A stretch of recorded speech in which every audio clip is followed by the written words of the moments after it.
Hello twelfth class. आज हम physics का थर्ड चैप्टर स्टार्ट करने जा रहे हैं, करंट इलेक्ट्रिसिटी। देखिए, बहुत कंसेप्चुअल चैप्टर है, बहुत लेंथी चैप्टर है और बहुत स्कोरिंग चैप्टर है।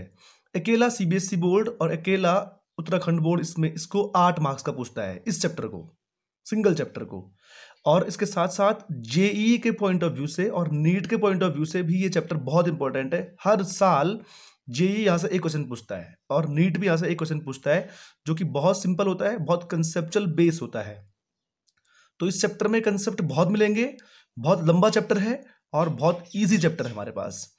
तो देखिए, अभी तक हम लोगों ने चार्ज के बारे में स्टडी किया हुआ है। चार्ज रेस्ट में जब होता है और उसको हमने बोला था इलेक्ट्रोस्टैटिक्स।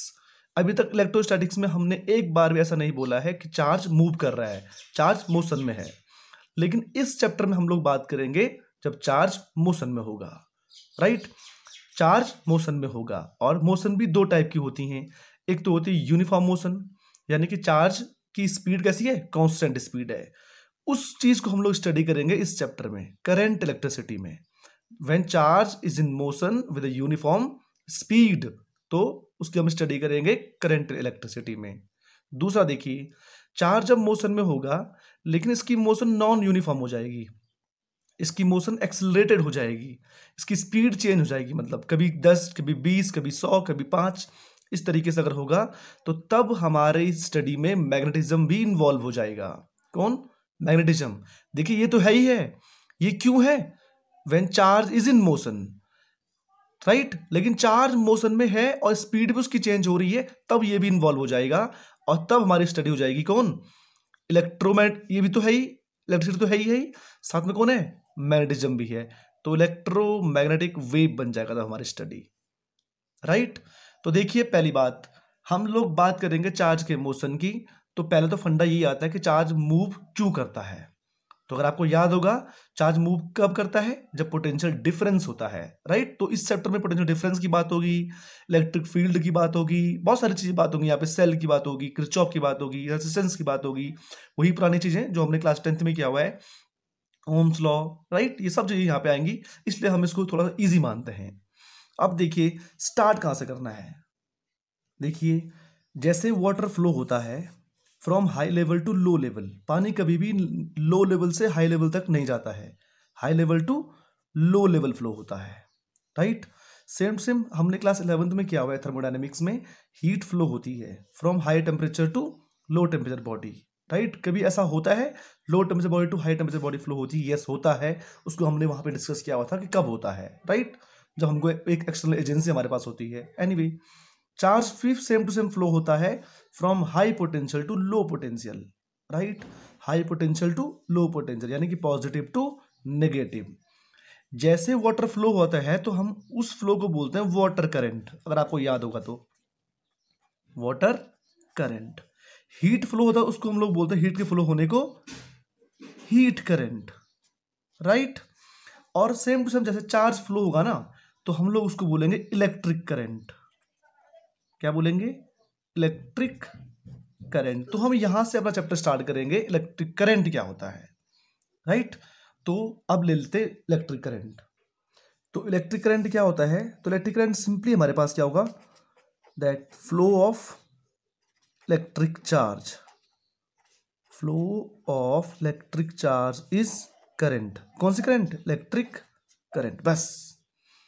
लेकिन चूंकि physics is a branch of measurement, हम लोग नापना जानते हैं कि करंट फ्लो हो रही है तो करंट कितनी करंट फ्लो होगी, and what are the factors on which current depends. तो देखिए, मैं आपको एक चीज दिखाता हूं। करंट सिंपली चार्ज का फ्लो है। क्या है? फ्लो ऑफ इलेक्ट्रिक चार्ज है। अगर चार्ज का फ्लो ज्यादा होगा, करंट, देखो, current is directly proportional to किसके? Amount of charge. एक तो बात सही है कि नहीं है? Amount of charge. क्यों भाई? क्योंकि अगर ज्यादा चार्ज फ्लो होगा तो करंट अपने आप ही ज्यादा हो जाएगी। दूसरा देखिए, current is inversely proportional to time.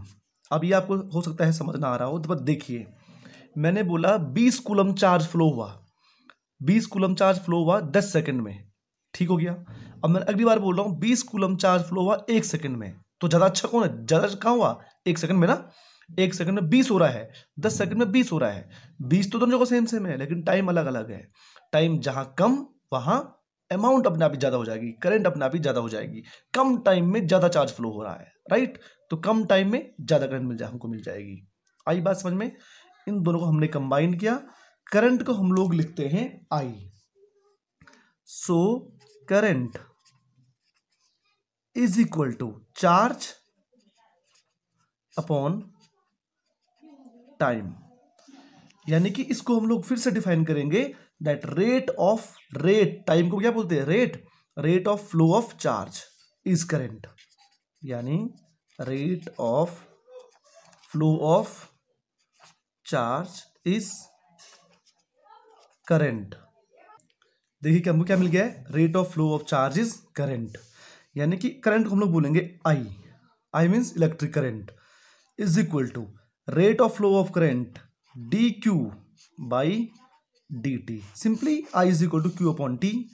Simply I is equal to q upon T, charge per unit time. ठीक है, तो rate of flow of charge is current हो गया तक। तो इसकी यूनिट क्या होगी?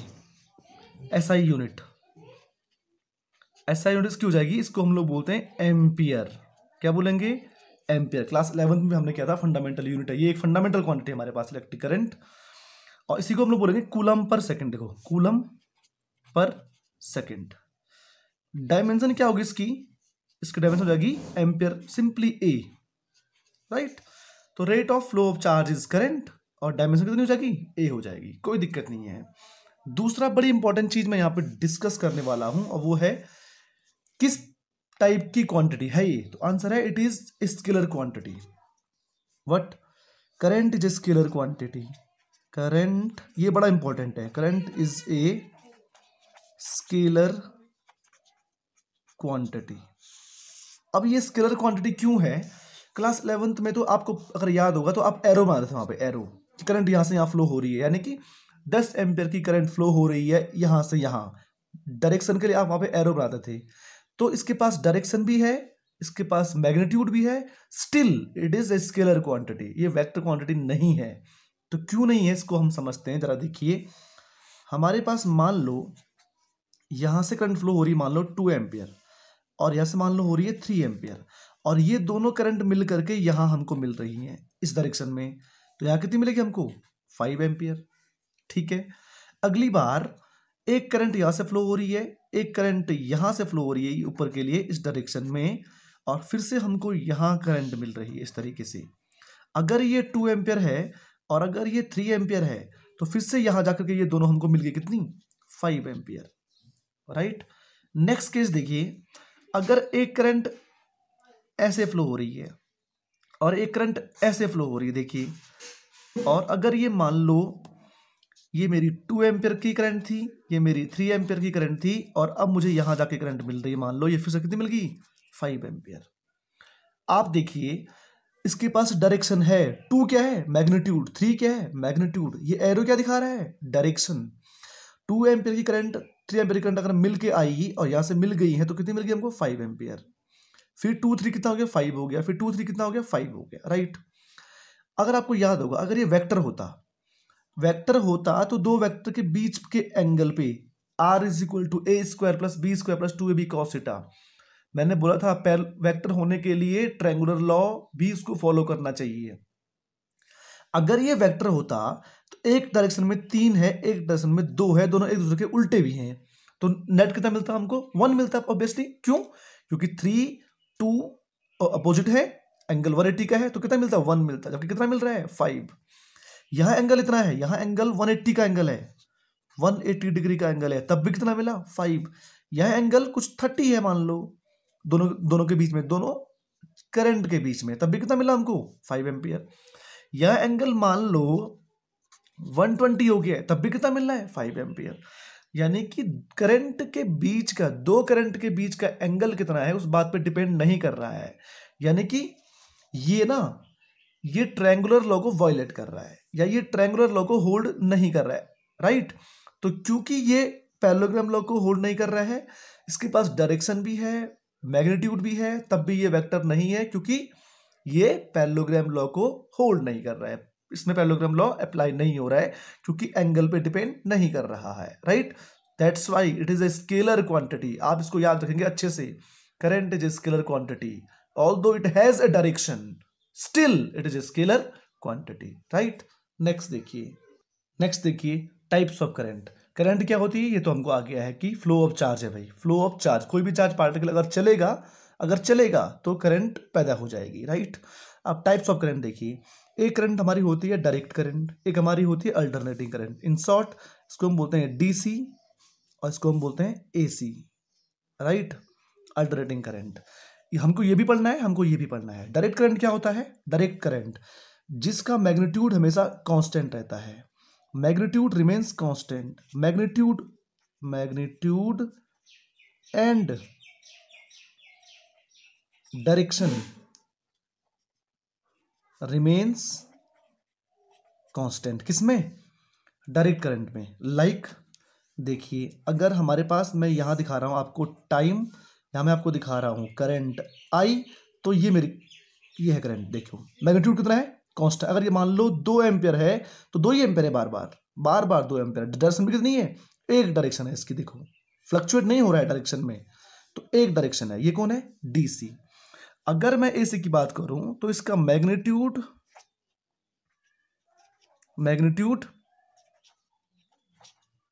Changes periodically and direction also. देखिए, इसका मैग्नीट्यूड पीरियोडिकली एक फिक्स पीरियड के बाद चेंज होता है, फिक्स पीरियड के बाद चेंज होगा, फिक्स पीरियड के बाद इसकी डायरेक्शन भी चेंज होगी। किस तरीके से की मैं बात कर रहा हूं, तो देखिए यहां फिर से कौन है, वाई एक्सिस में करंट है, तो यहां कौन है, करंट को मैं टाइम से देख रहा हूं, यहां कौन है, टाइम। तो इसका ग्राफ कुछ ऐसा होता है, देखिए इस तरीके से। अभी देखो, अभी इतनी करंट है, फिर इतनी करंट है, फिर इतनी करंट है, फिर इतनी करंट है, फिर इतनी करंट है। हर एक पर्टिकुलर टाइम पे देखिए आप लोग, हर एक टाइम पर करंट की अलग अलग वैल्यू है। तो और हर एक फिक्स टाइम के बाद देखो इसकी डायरेक्शन फिर से क्या होगी, ये डायरेक्शन। अभी ये थी, फिर ये होगी, फिर ये होगी, फिर अभी एक और हो जाएगी, इस तरीके से। मतलब यानी कि फिक्स टाइम के बाद अपनी डायरेक्शन को रिपीट करता है, अपना मैग्नीट्यूड कंटिन्यूसली चेंज हो रहा है। Okay, I should write here continuously, magnitude changes continuously while direction changes periodically. Anyway आप उसको नोट कर लेना, डायरेक्शन पीरियोडिकली चेंज होगी, मैग्नीट्यूड कंटिन्यूअस चेंज होगा, राइट। तो there are 2 types of current, हम लोग दोनों को डिटेल में पढ़ेंगे बाद में जाकर के। नेक्स्ट टर्म देखिए, जैसे अभी हमने बोला कि वाटर फ्लो होता है high level to low level, heat flow होती है high temperature to low temperature, same to same current भी फ्लो होती है high potential to low potential. तो डायरेक्शन ऑफ करंट के लिए हम हमेशा क्या मानेंगे कि करंट हमेशा हाई टू लो फ्लो होती है, राइट। तो डायरेक्शन ये बड़ा इंपॉर्टेंट है, यहां पे बहुत ज्यादा कंफ्यूजन हमको होता है। Direction of current is suppose to be from high potential to low potential. यानी कि हाई पोटेंशियल हम किसको मानते थे, हम हाई मानते पॉजिटिव, इसकी डायरेक्शन पॉजिटिव टू नेगेटिव होगी। करंट ऑलवेज फ्लोज फ्रॉम कहां से कहां, पॉजिटिव टू नेगेटिव। या मैं इसको और एक और चीज बोल रहा हूं कि डायरेक्शन ऑफ पॉजिटिव चार्ज जो होगी ना, वही क्या होगी, डायरेक्शन ऑफ पॉजिटिव चार्ज क्या होगी, is direction of current. Positive charge की जो डायरेक्शन होगी वही क्या होगी, करंट की डायरेक्शन होगी। देखिए, और अपोजिट टू द इलेक्ट्रॉन, क्योंकि इलेक्ट्रॉन क्या होता है, negatively charge, opposite two electron क्या होगी, करंट की डायरेक्शन होगी। इसको मैं बाद में तुमको दिखाऊंगा अभी कि मैं ऐसे क्यों बोल रहा हूं।